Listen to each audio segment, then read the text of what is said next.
Dashing hero super star Krishna గారు. ఆయనంటే అందరికీ ఇష్టమే. ముఖ్యంగా స్టార్ హీరోయిన్స్ శ్రీదేవి మరియు జయప్రద గార్లకు ఆ ఇష్టం మరింత ఎక్కువ. సూపర్ స్టార్ వల్లనే శ్రీదేవి జయప్రదల మధ్య మనస్పర్ధలు వచ్చినాయి. మరలా అదే సూపర్ స్టార్ వల్లనే వారిద్దరూ కలుసుకున్నారో లేదో ఈ వీడియోలో తెలుసుకుందాం. కాలం మారిపోతుంది, తరాలు మారుతుంటాయి. వాటితో పాటు కొంతమంది వ్యక్తులు కూడా మన జ్ఞాపకాల్లోంచి చెరిగిపోతుంటారు. అయితే ఏళ్లు గడిచినా మనం మర్చిపోలేని వ్యక్తులు మాత్రం కొద్దిమంది ఉంటారు. చిత్ర పరిశ్రమలో జయప్రద, శ్రీదేవి గార్లు ఆ కోవకు చెందుతారు. తెలుగులోనే కాదు, హిందీ ఫీల్డ్లో కూడా హీరోయిన్లుగా టాప్ రేంజ్కు చేరి తమ సత్తా చాటారు ఆ ఇద్దరు. వీళ్ళిద్దరికీ సీనియర్ ఎవరు, జూనియర్ ఎవరు అనే ప్రశ్న వేస్తే శ్రీదేవి అని చెప్పారు. ఎందుకంటే 4 ఏళ్ల వయసులోనే బాలనటిగా కెరియర్ స్టార్ట్ చేశారు శ్రీదేవి. 1975లో వచ్చిన అనురాగాలు చిత్రంతో హీరోయిన్గా ఆమె ప్రేక్షకుల ముందుకు వచ్చారు. అయితే ఆమె కంటే ఓ ఏడాది ముందే భూమి కోసం చిత్రంతో జయప్రద తెరమీద తలుక్కున మెరిశారు. ఎన్టీఆర్ సరసన నటించిన అడవిరాముడు చిత్రంతో ఆమె స్టార్ హీరోయిన్ అయ్యారు. అలాగే శ్రీదేవి అంతకుముందు 16 ఏళ్ల వయసు చిత్రంతో నటించి గ్లామర్ హీరోయిన్గా పేరు తెచ్చుకున్నా కూడా ఎన్టీఆర్ పక్కన నటించిన వేటగాడు చిత్రంతో ఆమె పేరు మారుమోగింది. వేటగాడు చిత్ర నిర్మాణ సమయంలోని హీరో కృష్ణ చిత్రం బుర్రిపాలెం బుల్లోళ్లో కూడా శ్రీదేవికి అవకాశం వచ్చింది. నిజానికి ఈ సినిమాలో మొదట జయప్రదాని హీరోయిన్గా ఎంపిక చేశారు. ఆమెకు 5,000 అడ్వాన్స్ కూడా ఇచ్చారు. అయితే చివరి క్షణంలో డేట్స్ అడ్జస్ట్ కావటం లేదని జయప్రద తప్పుకోవడంతో ఆ అవకాశం శ్రీదేవిని వరించింది. ఇక అప్పట్నుంచి శ్రీదేవి జయప్రద మధ్య తెలియని పోటీ మొదలైంది. జయప్రద డేట్స్ దొరకకపోతే శ్రీదేవి, ఆమె కుదరకపోతే జయప్రద, ఇలా ఎవరూ ఒకరిని ఎంపిక చేయడం ప్రారంభించారు నిర్మాతలు. ఎన్టీఆర్, ఏఎన్ఆర్, కృష్ణ, శోభన్ బాబు, కృష్ణంరాజు వంటి అగ్రహీరోలతోనే కాకుండా చిరంజీవితోనూ నటించి రికార్డ్ క్రియేట్ చేశారు శ్రీదేవి జయప్రద. అయితే శ్రీదేవి మరో అడుగు ముందు వేసి అక్కినేని కుమారుడు నాగార్జున సరసన కూడా నటించి తండ్రి కొడుకులతో నటించిన అరుదైన ఘనతను సొంతం చేసుకున్నారు. ఇద్దరి మధ్య ఎప్పుడైతే పోటీ మొదలైందో శ్రీదేవి జయప్రద మధ్య మాటలు కరువయ్యాయి. దేవత, ముందడుగు, కృష్ణార్జునులు వంటి చిత్రాల్లో కలిసి నటించినా కూడా వారి స్నేహం సెట్లో నటించినంతవరకు మాత్రమే. దేవతా చిత్రం గుర్తుంది కదూ? అందులో జయప్రద, శ్రీదేవి అక్కచెల్లెళ్లుగా నటించారు. నిజంగా ఒక తల్లికి పుట్టిన పిల్లలుగానే కనిపిస్తారు ఈ చిత్రంలో. కానీ అది నటన వరకే పరిమితం. షాట్ పూర్తి కాగానే ఎడమొహం పెడమొహం. షూటింగ్ స్పాట్లోకి అడుగుపెట్టిన తర్వాత హలో అంటూ విష్ చేసుకునేవారు, అంతే. ఆ తర్వాత సెట్లో చెరోవైపు కూర్చునేవారు. జయప్రద, శ్రీదేవి ఇద్దరితో దర్శకుడు రాఘవేంద్రరావు గారు ఎక్కువ చిత్రాలు చేశారు. శ్రీదేవి టాప్ పొజిషన్ చేరుకోవడానికి ఆమె ప్రతిభతో పాటు ఆయన చేయత కూడా ఒక కారణం. తెలుగులోనే కాకుండా బాలీవుడ్లో శ్రీదేవికి స్టార్డమ్ రావడానికి కారణం మాత్రం సూపర్ స్టార్ కృష్ణగారన్నది అందరికీ తెలిసిన విషయమే. చెప్పాలంటే శ్రీదేవి కంటే జయప్రద ముందుగా బాలీవుడ్లోకి ఎంటర్ అయ్యారు. టాప్ హీరోయిన్గా ఎదిగారు. శ్రీదేవి నటించిన తొలి హిందీ చిత్రం సోల్వా సావన్ ఫ్లాప్ అయింది. పండంటి కాపురం చిత్రం హిందీ రీమేక్ సున్సురా సంసార్లో మొదట శ్రీదేవిని తీసుకున్నారు. అయితే కొన్ని రోజులు షూటింగ్ తర్వాత బాగా రాలేదని ఆమెను తీసేశారు. అయితే హిమ్మత్వాలా చిత్రంతో శ్రీదేవికి మార్కెట్ ఏర్పరిచారు రాఘవేంద్రరావు. తెలుగులో హిట్ అయిన ఊరికి మొనగాడి చిత్రానికి రీమేక్ ఇది. అయితే హిమ్మత్వాలాలో శ్రీదేవిని బుక్ చేయగానే డిస్ట్రిబ్యూటర్స్ ఆమెను వద్దని గొడవ చేశారు. తెలుగు వర్షన్లో జయప్రద నటించింది కనుక ఆమెను పెట్టమని అడిగినా నిర్మాతలు కృష్ణగారు ఒప్పుకోలేదు. జయప్రద, శ్రీదేవి మధ్య గ్యాప్ పెరగడానికి ఇది కూడా ఒక కారణంగా నిలిచింది. అందం, అభినయంతో తమ ప్రత్యేకత చాటుకుంటూ అప్పట్లో టాప్ పొజిషన్ కోసం పోటీపడ్డ జయప్రద, శ్రీదేవి మధ్య మనస్పర్ధలు రావడానికి కారణమేమిటి? ఏదో ప్రెస్ మీట్లో నేను మొదట్నుంచి అందగత్తెని, ప్లాస్టిక్ సర్జరీ చేయించుకోవాల్సిన అవసరం నాకు లేదు అంటూ జయప్రద చెప్పిన మాటలు వీరిద్దరి మధ్య మంట రాజేశాయి. ఆ మాట తన గురించి జయప్రద అన్నదని శ్రీదేవి ఆమెతో మాట్లాడ్డం మానేశారు. జయప్రద పలకరించిన శ్రీదేవి ముభావంగా మెలుగుతుండడంతో జయప్రద కూడా ఆమెతో అలాగే ఉండసాగారు. ఒకే చిత్రంతో కలిసి నటిస్తున్న వీరి ప్రవర్తనలో మార్పులేదు. అడవి సింహాల చిత్రాన్ని జానీ దోస్త్ పేరుతో హిందీలో నిర్మించారు. తెలుగు, హిందీ భాషల్లో ఒకేసారి షూటింగ్ జరిగింది.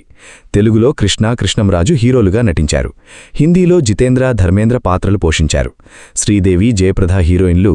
వాళ్లందరికీ హిందీలో కూడా మార్కెట్ ఉండడంతో హిందీలో కూడా నటించమని నిర్మాతలు అడిగారు. అయితే హిందీలో నటించడానికి తనకు డేట్స్ ఖాళీ లేవని జయప్రద చెప్పారు. తెలుగులో ఓకే, కానీ హిందీలో శ్రీదేవితో కలిసి నటించడం ఇష్టం లేకే జయప్రద డేట్స్ ఖాళీ లేవని రాఘవేంద్రరావు గారికి కూడా అర్థమైంది. హిందీలో ఆ సమయాల్లో జయప్రద టాప్ హీరోయిన్ కనుక శ్రీదేవికి జానీ దోస్తులో అవకాశం ఉండదని అంతా భావించారు. కానీ శ్రీదేవిని అలాగే ఉంచేసి జయప్రద బదులు పర్వీన్ బాబీని తీసుకున్నారు. ఈ సంఘటన తర్వాత జయప్రద శ్రీదేవి మధ్య దూరం మరింత పెరిగింది. వీరిద్దరి మధ్య సంయోధ్య కువిర్చడానికి మక్సద్ సినిమా షూటింగ్ సమయంలో జితేంద్ర వీరిద్దరినీ ఒక గదిలో బంధించి బయట తాళం వేశారు. గంటసేపు ఒకే గదిలో ఉన్నా మౌనంగా ఉన్నారే తప్ప ఒక్క మాట కూడా మాట్లాడుకోలేదు. అలా జయప్రద శ్రీదేవి దాదాపు 30 ఏళ్లపాటు మాటలు లేకుండానే గడిపేశారు. సూపర్ స్టార్ కృష్ణతో 45 చిత్రాల్లో నటించిన ఘనత జయప్రదది. ఇప్పుడున్న ట్రెండ్లో ఒక హీరోయిన్ ఓ హీరోతో అన్ని చిత్రాల్లో నటించడం అసాధ్యం. ఆ క్రెడిట్ జయప్రదకి దక్కింది. పైగా వారిద్దరిది సక్సెస్ఫుల్ కాంబినేషన్ కూడా. కొత్తగా పరిశ్రమలోకి అడుగుపెట్టే ఏ హీరోయిన్కైనా హీరో సపోర్ట్ చాలా అవసరం.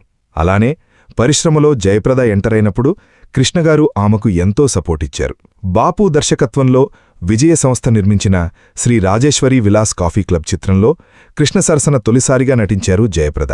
అందులో ఆమె అచ్చం కుందనపు బొమ్మలా కనిపించారు. కాని ఆ సినిమా విజయవంతం కాలేదు. ఆ తర్వాత జయప్రద కృష్ణ మనూరి కథా సినిమాలో నటించారు. ఇది కూడా హిట్ కాలేదు. అనంతరం వీరిద్దరి కాంబినేషన్లో వచ్చిన ఈనాటి బంధం ఈనాటిదో సినిమా విజయవంతమైంది. అయినా కృష్ణ అభిమానుల్లో వెలతి, ఏదో తెలియని అసంతృప్తి. నిర్మాత డూండి అది గమనించారు. కృష్ణా జయప్రదాని గ్లామర్ జంటగా చూపించాలని దొంగలకు దొంగ చిత్రం తీశారు. కృష్ణా జయప్రద హుషారైన పాత్రల్లో నటించి ప్రేక్షకులకు, ముఖ్యంగా అభిమానులకు పూర్తి సంతృప్తి కలిగించారు. అంతవరకు జయప్రదను కంటతడి పెట్టించే బరువైన పాత్రల్లోనే జనం చూశారు. దొంగలకు దొంగ చిత్రంలో ఆమె గ్లామర్ తారగా మెరిసేసరికి అంతవరకు ఆమె మీద ఉన్న ఇమేజ్ వెలవెలపోయింది. అలాగే కృష్ణా జయప్రదాల చలాకీతనం అల్లరి బుల్లోడు చిత్రాన్ని నిలబెట్టింది. కథాబలం లేకపోయినా వీరిద్దరి వల్లే ఆ సినిమా విజయవంతమైంది. ఈ సినిమాలోని చుక్కల తూటలు, ఎక్కడున్నావో పక్కకు రావి, సిరిమల్లె పువ్వు పాట బాగా పాపులర్ అయింది. ఇక కృష్ణా జయప్రద కాంబినేషన్లో వచ్చిన ఊరికి మొనగాడు చిత్రం ఎంత హిట్ అయిందో ప్రత్యేకంగా చెప్పనవసరం లేదు. ఆ సినిమాని అప్పటికే అనేకసార్లు చూసేసిన అభిమానులు ఇందులోని ఇదిగో తెల్లచీర ఇవిగో మల్లెపువ్వులు పాట కోసమే మళ్లీ మళ్లీ థియేటర్కు వచ్చేవారు. ఆ పాట పూర్తిగానే వారు ఆనందంతో కేరింతలు కొడుతూ బయటకొచ్చేసేవారు. బ్లాక్ అండ్ వైట్ చిత్రాల వరకు కృష్ణా విజయనిర్మలది తిరుగులేని జంట. అయితే కలర్ సినిమాల నిర్మాణం ముమ్మరమైన 80ల దశకంలో పాపులర్ జంటగా కృష్ణా జయప్రద పేరు పొందారు. అప్పటికి ఒక ప్రక్క కృష్ణా శ్రీదేవి జంట జోరుగా సినిమాలు చేస్తున్నప్పటికీ కృష్ణా జయప్రద జంటకు కూడా జనం జయజయలు పలికారు. అయితే 1-2 చిత్రాల్లో కృష్ణకు చెల్లెలుగా జయప్రద నటించడం ఆ రోజుల్లో అభిమానులకు నచ్చని అంశం. వీరిద్దరి కాంబినేషన్లో వచ్చిన చివరి చిత్రం చంద్రవంశం. తెలుగు సినీ ఇండస్ట్రీలో సూపర్ స్టార్ కృష్ణ గురించి ప్రత్యేకంగా చెప్పనవసరం లేదు.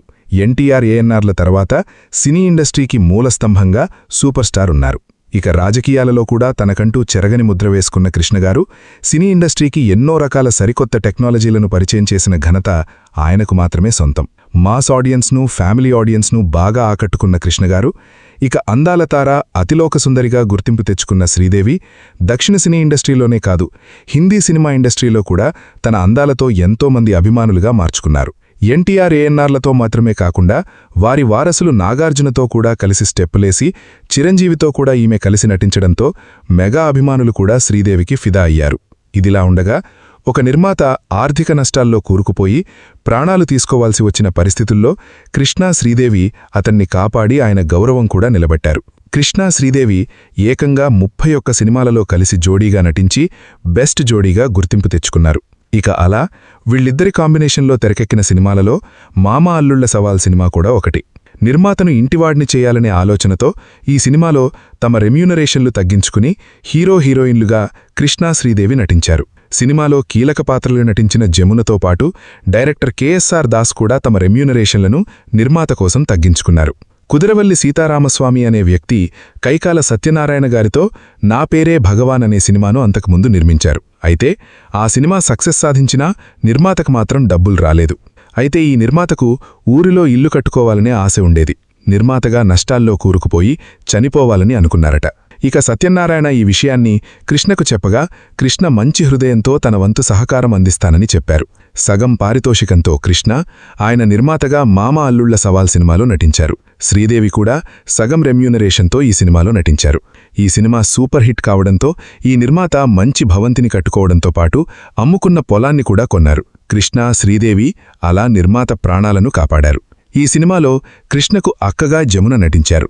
కైకాల సత్యనారాయణ జమున భర్త పాత్రను పోషించగా అక్క కూతురి పాత్రలో శ్రీదేవి నటించారు. ఇవాల్టి ఈ వీడియో మీకు నచ్చితే లైక్ చేయండి, షేర్ చేయండి, కామెంట్ చేయండి. అలాగే ఛానల్ని సబ్స్క్రైబ్ చేసుకోండి. మరో ఇంట్రెస్టింగ్ వీడియోతో మళ్ళీ కలుద్దాం. Thank you.